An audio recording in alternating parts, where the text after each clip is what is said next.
Murdaugh, did you take this gun or any gun like it and blow your son's brains out on June 7th or any day or any time? No, I did not. The 23rd day of the Alex Murdaugh double murder trial.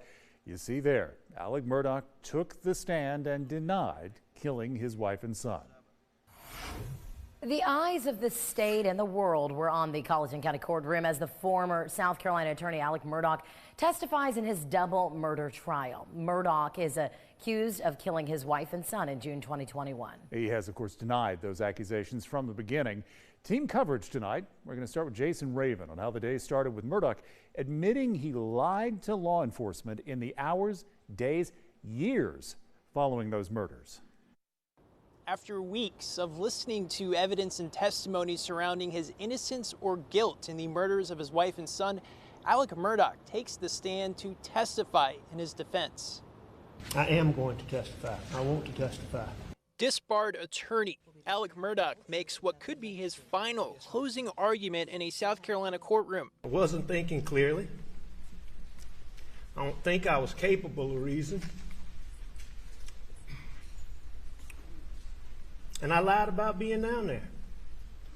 Murdaugh tried to convince jurors he did not kill his wife and son in June 2021. While testifying, Murdaugh admitted to lying to law enforcement about his whereabouts that night multiple times. Specifically, whether or not he was at the dog kennels minutes before the murders. Many witnesses had testified earlier in the trial that they heard his voice in a video found on Paul's phone.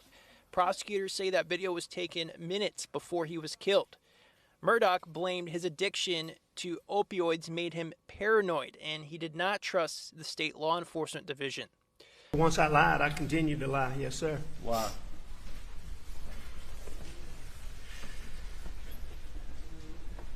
You know, oh, what a tangled web we weave. But once I told the lie, I told my family, I had to keep lying. Attorney Jim Griffin had Murdaugh go over his alibi for jurors. He said after being at the dog kennels, he went back to the home. Murdaugh testified he lay down on the couch and then left to visit his mother. Now, Griffin also had Murdaugh tell jurors what he did and saw the night of the murders. He was emotional many times on the stand Thursday. My boy's laying face down. And he's done the way he's done. His head was the way his head was. I could see his brain laying on the sidewalk. I didn't know what to do. Murdaugh also testified he was with family and friends at almost all times following the murders. Jason Raven, 7 News.